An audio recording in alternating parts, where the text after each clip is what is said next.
Welcome to Nanak classes. दोस्तों, Nanak classes के YouTube channel पे आपका स्वागत है। आज हम राजस्थान जीके की क्लास नंबर 68 नंबर लेके हैं, जिसमें हम चर्चा करेंगे राजस्थान जीके के वो 50 क्वेश्चन जो हमारे सवाल आपके जवाब के संदर्भ में परीक्षा में सबसे ज्यादा रिपीट होने वाले प्रश्न होते हैं। रोजाना 9 बजे आपको ये क्लास मिलती है। तो राजस्थान जीके की इस क्लास में सभी विद्यार्थियों का तहे दिल से हार्दिक स्वागत है। सभी को नमस्कार करते हुए, सभी को प्रणाम करते हुए इस क्लास की शुरुआत करने जा रहे हैं। सभी विद्यार्थियों को गुड इवनिंग।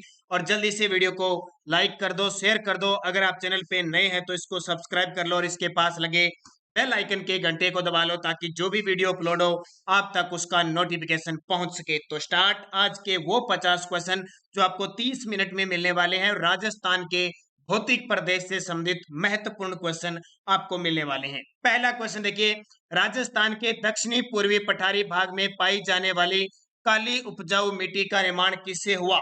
क्योंकि 4 भौतिक प्रदेश हैं, तो राजस्थान के दक्षिणी पूर्वी पठारी भाग में पाई जाने वाली जो काली उपजाऊ मिट्टी है उसका निर्माण किससे हुआ? तो जाहिर सी बात है, प्रारंभिक ज्वालामुखी चट्टानों से इसका निर्माण हुआ। और ये किसका अवशेष है? मालवा के पठार का। इसका हम कहते हैं मालवा के पठार का अवशेष भी है। जो हड़ौती का क्षेत्र है ना, कोटा, बूंदी, झालावाड़, वो क्षेत्र है जहाँ काली मिट्टी पाई जाती है। तो इसको क्या कहते हैं? दक्षिणी पूर्वी पठारी प्रदेश या हड़ौती का प्रदेश कहा जाता है।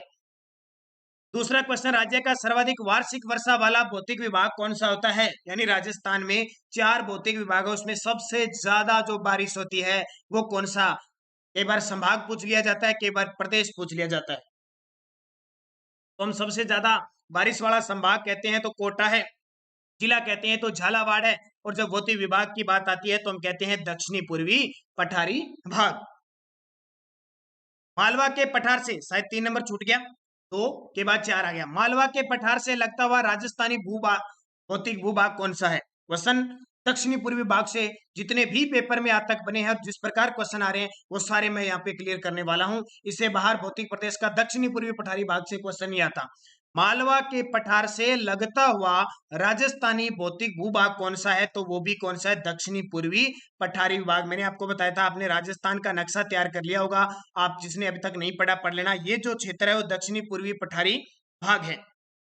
आपको नक्शे में भी दिखा देता हूं। ये देखिए, ये जो कोट्टा, बारां, झालावाड़, कोट्टा और ये बूंदी का जो क्षेत्र है इसको कहते हैं दक्षिणी पूर्वी पठारी भाग कहते हैं। ये मालवा के पठार के साथ मिला हुआ है। हाड़ौती का पठार इसे कहते हैं क्योंकि यहाँ पे कौन से शासक थे? हाड़ा शासक थे।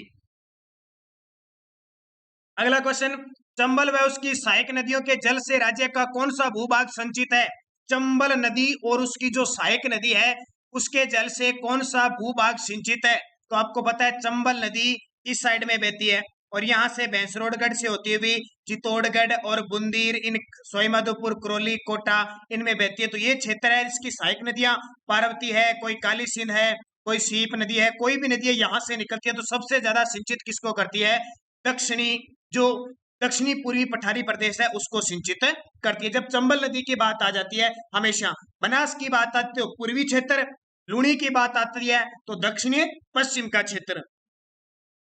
दक्षिणी पूर्वी पठारी क्षेत्र के किस क्षेत्र में घोड़े की नाल की आकृति की पर्वत श्रेणी है? लगा लो स्टार, इतना इंपॉर्टेंट क्वेश्चन है। दक्षिणी पूर्वी पठार क्षेत्र के किस क्षेत्र में घोड़े के नाल की आकृति, घोड़े के नाल की आकृति जैसे आप सुनते हो ना, किसका नाम? चित्तौड़गढ़ का। उस आकृति की पर्वत श्रेणी कहाँ पे है? मुकुंदरा की पहाड़ियों में है, रामगढ़ के क्षेत्र में है, झालावाड़ क्षेत्र में है, या फिर कोटा बूंदी क्षेत्र में? कहाँ पे है घोड़े की नाल की आकृति? तो इसका उत्तर हो जाएगा रामगढ़ बारां में है ना, जो रामगढ़ बारां के अंदर घोड़े की नाल की आकृति की पर्वत श्रेणियां है वहां पे। दक्षिणी पूर्वी पठारी भाग राज्य के कितने प्रतिशत भूभाग पर विस्तृत है? राजस्थान का जो भौतिक भूभाग है 4 भागों में है, अलग अलग क्षेत्रफल के आधार पर अलग याद रखना है, जनसंख्या के आधार पर अलग याद रखना है। तो दक्षिणी पूर्वी पठारी भाग है वो कितने प्रतिशत है? याद रखना 7%। कितना? 7%, यानी 7.89% है ना। जैसे आपका क्षेत्रफल देखिए 4, मैं बता देता हूं आपको, 4 भौतिक विभाग हैं, 4। यहाँ क्षेत्रफल बात करते हैं, यहाँ जनसंख्या की बात करते हैं। सबसे पहला आ जाता है उत्तर पश्चिमी मरुस्थलीय प्रदेश, जो 61% जनसंख्या भाग पर है, यानी 61.11%। ठीक है। दूसरा आपका आ जाता है अरावली प्रदेश, जो 9% पे है। फिर आ जाता है जो पूर्वी मैदानी प्रदेश है, 23% भाग पे है। और चौथा आ जाता है दक्षिणी पूर्वी पठारी प्रदेश पर 7.89%। टोटल देख लो कितना हो गया, 61 और 9, 70, 70 20 93 और 7 ये 6.89 कर लो, 6.89 सॉरी, देखो 23 61 और 9 70 70 20 90 93 और ये 7 ये जुड़ जाएगा, 100 पूरा हो जाएगा, 6.89 है तो लगभग में 7% है। अब जनसंख्या याद रखनी है, यहाँ पूर्वी उत्तरी पूर्वी में 40%, 9 की 10%, 23 की 39% और इसकी 11%। तो ये जनसंख्या आपको याद रखनी है, दोनों में कंफ्यूज मत होना, पेपर में आता है। राजस्थान का दक्षिणी पूर्वी पठारी भौतिक प्रदेश देश के किस भौतिक विभाग का हिस्सा है? राजस्थान का दक्षिणी पूर्वी पठारी भौतिक क्षेत्र देश के किस भौतिक विभाग का हिस्सा है? देश के, तो देखो पर्वत का तो नहीं है, पर्वत का नहीं है, वृत्त मैदान का भी नहीं है, तटीय मैदानों का नहीं है, तो प्रायद्वीपीय पठार का भाग है। आपसे पूछे राजस्थान के किस क्षेत्र, कौन सा क्षेत्र प्रायद्वीपीय पठार का भाग है? तो जो मालवा का भाग है हाड़ौती का, वो है। राजस्थान के दक्षिणी पूर्वी पठारी क्षेत्र में राज्य की कितनी प्रतिशत जनसंख्या निवास करती है? अभी जनसंख्या और क्वेश्चन आ गया, तो 11%। कितनी? 6.89% क्षेत्रफल पर जनसंख्या कितनी रहती है? 11%। और लगभग में आएगा तो ये कितना आएगा? 7%। राज्य में 80 से 120 सेंटीमीटर औसत वार्षिक वर्षा वाला भौतिक विभाग कौन सा है? राज्य में 80 से 120 सेंटीमीटर औसत वार्षिक वर्षा वाला भौतिक विभाग कौन सा है? यानी सबसे ज्यादा उसी संभाग में, सबसे ज्यादा उसी जिले में होती है, तो वो जिले है कहां पे, संभाग कौन से? दक्षिणी पूर्वी पठारी भाग पे। राज्य के दक्षिणी पूर्वी पठारी भाग, इसके उप विभाग लघु प्रदेश कौन से हैं? यानी जो राजस्थान का जो दक्षिणी पूर्वी पठारी प्रदेश है, देखो बोराट का पठार माउंट आबू है क्या? ये तो नहीं है, क्योंकि सिरोही के आसपास है, अरावली के भाग है। मध्य माही बेसिन और बनास बेसिन है क्या? अब देखो मध्य माही बेसिन हो सकती है थोड़ी बहुत, लेकिन बनास नहीं हो सकती। मेरवाड़ा की पहाड़ियां, बोराट का पठार, ये भी नहीं हो सकते, तो होगा कौन सा? विंध्यन कगार भूमि और दक्कन का लावा पठार, ये इसका उत्तर हो जाएगा। विंध्यन कगार भूमि और दक्कन का लावा पठार है, वो किसका भाग है? वो हाड़ौती के पठार का भाग है, दक्षिणी पूर्वी पठार के भाग है। इस प्रकार याद रखना इस क्वेश्चन को। दक्षिणी पूर्वी पठारी यानी हाड़ौती का पठार का अधिकांश भाग किन नदियों द्वारा संचित है? यानी दक्षिणी पूर्वी पठारी हाड़ौती का जो पठार है, उसका अधिकांश भाग किन नदियों द्वारा संचित है? तो जाहिर सी बात है, चंबल व उसकी सहायक नदियों के द्वारा निर्मित है। देखो बनास तो पूर्वी में गई, माही दक्षिण में गई, माही फिर गई, तो चंबल उसकी सहायक नदियां, चंबल की जितनी भी सहायक नदियां, खास करके काली सिंध, मेज, कुराल, पार्वती, ठीक है, आहू वगैरह, ये जितना भी इनका संगम है, ये सारी इधर चंबल के पास है।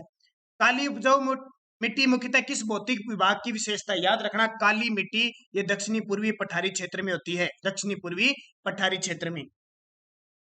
झालावाड़ राजस्थान के किस भाग में स्थित है? अब बहुत आसान क्वेश्चन है, लेकिन पेपर में तो आएगा, पेपर में तो आएगा। और आपको पता है पीएसटीसी और पीटेट के लिए सीरीज शुरू कर दी गई है मिक्स क्वेश्चनों की, सब आपको मिलेंगे। हालांकि शुरुआत राजस्थान जीके से होगी, फिर मिक्स मिलते जाएंगे। झालावाड़ राजस्थान के किस भाग में स्थित है? तो झालावाड़ राजस्थान के दक्षिण पूर्व भाग में है, पता ही है, झालावाड़। राजस्थान के किस और मालवा का पठार है? देखो एक ही टॉपिक है, इसलिए वही उसी प्रकार के क्वेश्चन बनते जा रहे हैं। राजस्थान के किस और मालवा का पठार है? मालवा का पठार, बार बार क्वेश्चन आ गया, शायद ही भूलोगे। अब देखो दक्षिण पश्चिम में तो नहीं है, न पूरा पूर्व में, न उत्तर पूर्व में। ऑप्शन क्या कह रहा है? दक्षिण और दक्षिण पूर्व में। क्यों कह रहा है? क्योंकि इस मालवा के पठार में जो चित्तौड़गढ़ वाले क्षेत्र और प्रतापगढ़ के भाग है ना, ये भी इनको थोड़ा बहुत शामिल कर लिया जाता है। इस वजह से देखो ये है ना, ये जो झालावाड़ है, ये झालावाड़, ये बारां, झालावाड़, कोटा, ये चित्तौड़गढ़, ये भाग थोड़े से क्या है, शामिल कर लिए जाते हैं। राजस्थान के किस भूभाग में भवन निर्माण में प्रयुक्त पट्टी, कोटा स्टोन आदि बहुतायत से मिलते हैं? राजस्थान के भूभाग, जो भूभाग क्षेत्र में भवन का निर्माण किया जाता है, किससे? कोटा स्टोन से। तो पता है अभी कोटा स्टोन पत्थर है, स्टोन पत्थर है, तो कोटा क्षेत्र में होता है, इसलिए इसका नाम क्या हो गया? कोटा स्टोन। और कोटा किस क्षेत्र में आता है? कोटा दक्षिणी पूर्वी प्रदेश के अंदर आता है। तो आसान सा क्वेश्चन है। अगला, निम्न में से किस दिशा में राजस्थान में वर्षा की मात्रा में उत्तरोत्तर वृद्धि होती जाती है? यानी उत्तरोत्तर वृद्धि होती जाती है। तो देखो उत्तर पश्चिम से दक्षिण पूर्व बारिश बढ़ती जाती है, यहाँ थोड़ी है, फिर इससे ज्यादा, फिर इससे ज्यादा, यहाँ खूब बारिश होती है। अपने कहते हैं ना, यहाँ 25% होती है, 25 सेंटीमीटर होती है, फिर 50 सेंटीमीटर होती है, फिर 70 सेंटीमीटर होती है, फिर 80 होती है, फिर यहाँ जाके 90 के पास, फिर 120 के पास हो जाती है। तो कैसे होगा? दक्षिण पश्चिम से उत्तर पूर्व। उदयपुर से जयसमंद झील के मध्यवर्ती पठारी भूभाग को क्या कहते हैं? उदयपुर से लेकर उदयपुर के अंदर जो जयसमंद झील है, इसका जो मध्यवर्ती पठारी भूभाग है उसको क्या कहते हैं? और कल के वीडियो में मैंने बताया था लसाड़िया का पठार कहते हैं। कौन सा पठार है? लासड़िया या लसाड़िया का पठार स्थित है। किसने राजस्थान को दो भागों उत्तर पश्चिम और दक्षिण पूर्व में विभाजित किया है? किसने राजस्थान को एक तो उत्तर पश्चिम और एक दक्षिण पूर्व भाग में विभाजित किया है? कौन कर सकता है? तो जाहिर सी बात है अरावली पर्वतमाला जल विभाजक का कार्य करती है और दो भागों में बांटती है। इसके इस तरफ उत्तर पश्चिम है, इस तरफ दक्षिण पूर्व है। तो अरावली पर्वतमाला। उत्पत्ति की दृष्टि से अरावली पर्वतमाला किस प्रकार की है? अब कुछ क्वेश्चन अरावली पर्वतमाला के भी आगे, तो इन्हें भी देखते हैं। देखिए कितना इंपॉर्टेंट क्वेश्चन, देखते हैं कितने विद्यार्थी इस क्वेश्चन को सही जवाब दे पाते हैं। इंपॉर्टेंट से इंपॉर्टेंट क्वेश्चन मैं लेके आया हूं। हालांकि कुछ रिपोर्ट क्वेश्चन आसान हो सकते हैं, लेकिन आपके लिए बहुत इंपॉर्टेंट है।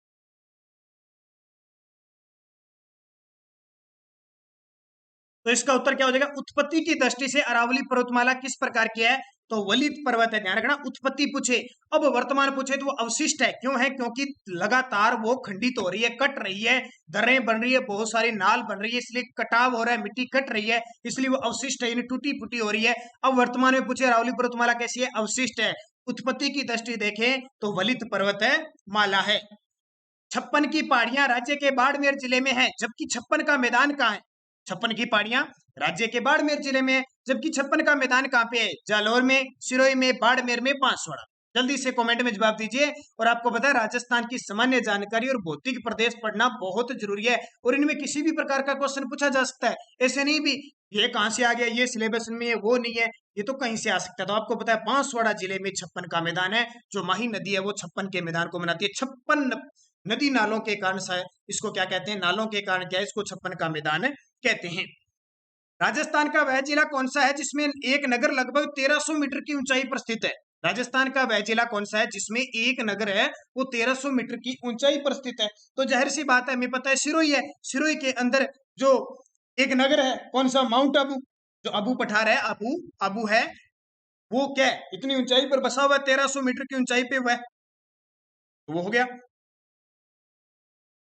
बुराट का पठार कहां स्थित है? ये बुराट, गिरवा, ठीक है, उपरमाल, ये 5-7 दशहरों, ये शब्दावलियां याद रखना।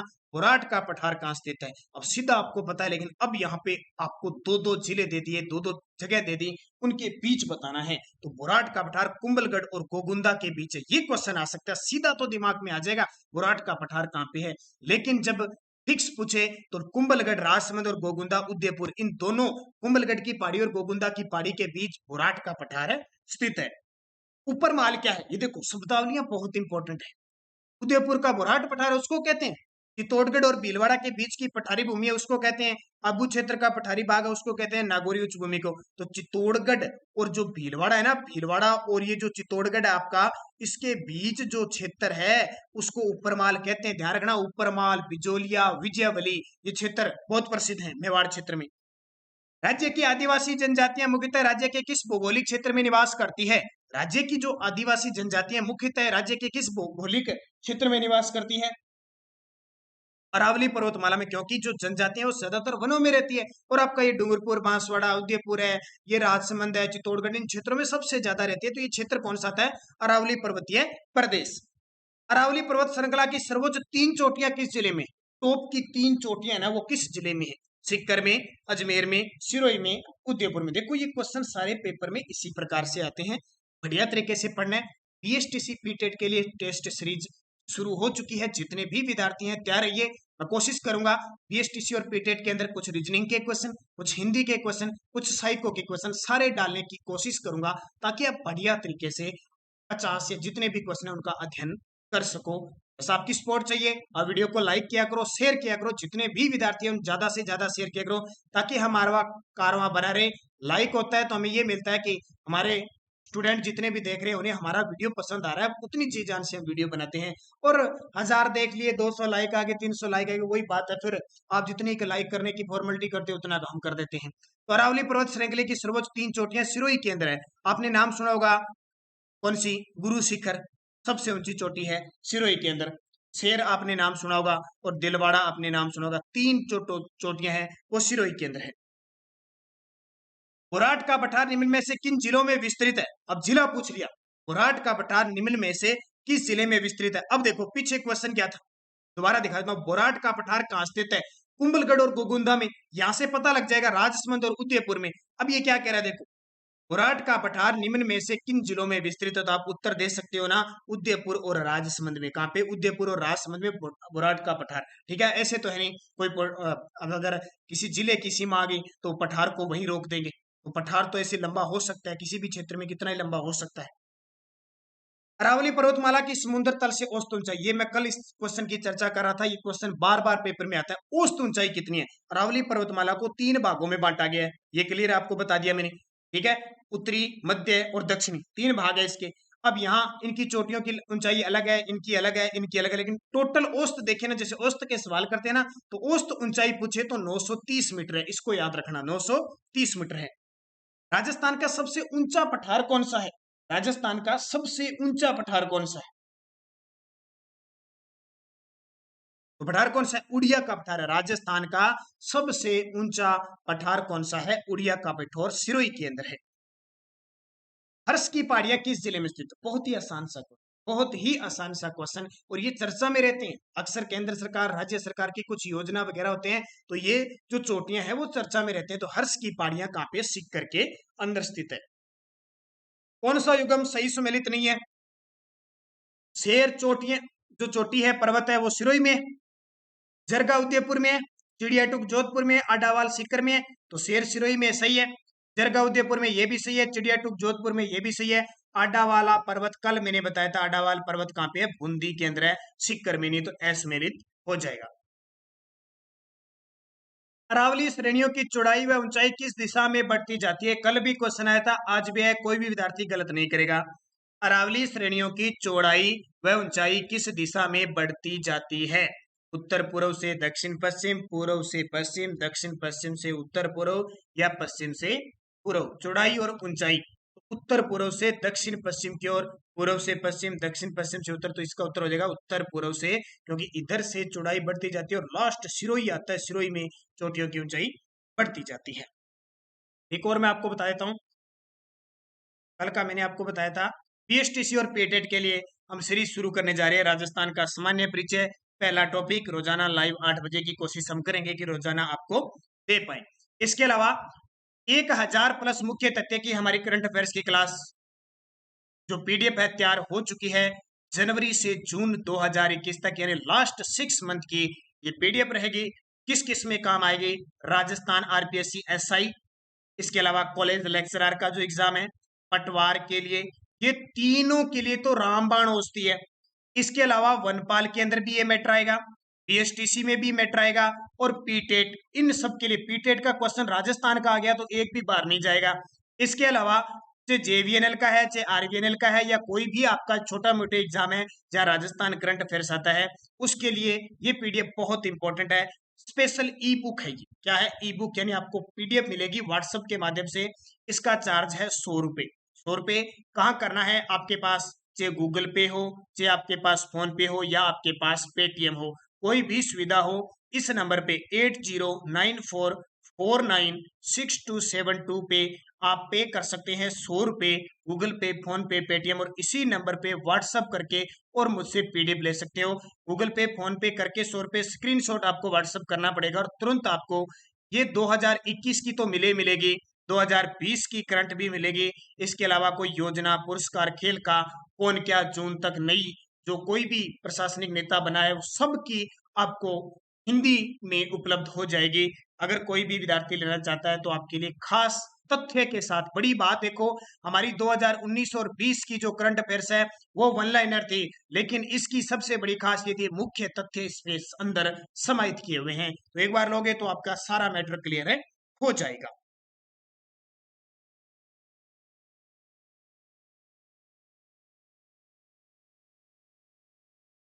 अगला क्वेश्चन, अरावली की निम्न चोटियों को ऊंचाई के घटते क्रम में व्यवस्थित करने पर कौन सा विकल्प सही होगा? ठीक है, यहाँ एबीसीडी भी दे रखे हैं आपको। अरावली की निम्न चोटियों को घटते क्रम में, घटते क्रम मतलब बड़ी, उससे छोटी, उससे छोटी, कौन सा विकल्प सही होगा? जरगा, धोनिया, कुंभलगढ़, तारागढ़।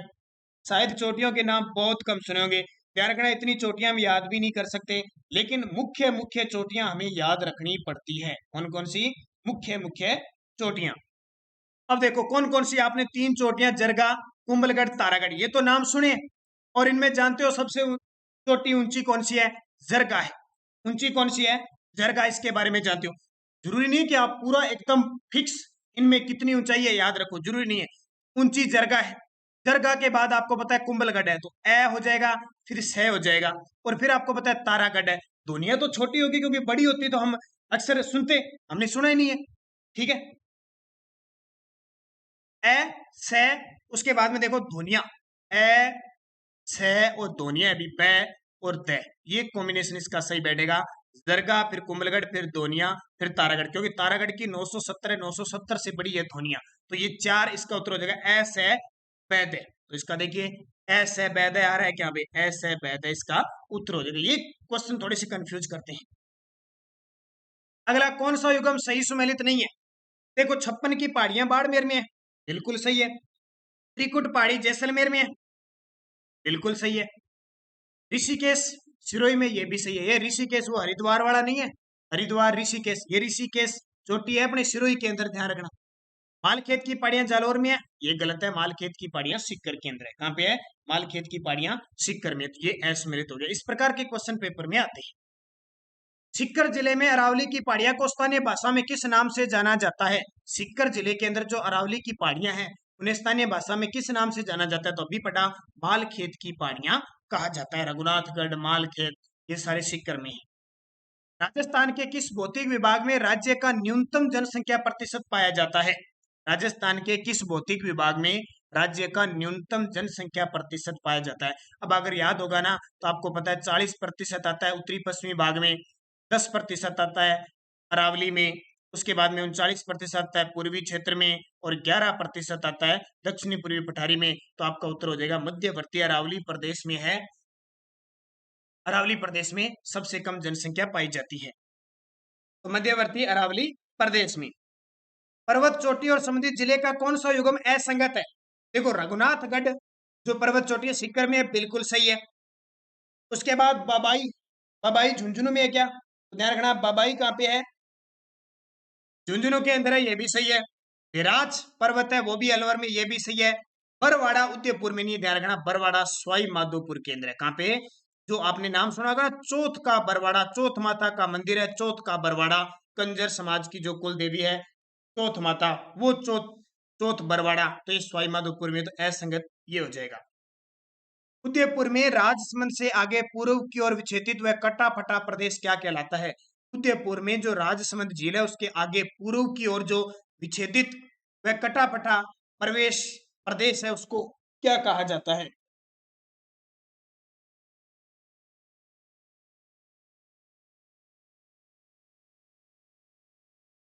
तो उसे लसाड़िया का पठार कहा जाता है या लासड़िया का पठार कहा जाता है, पहले भी मैं आपको बता चुका हूं।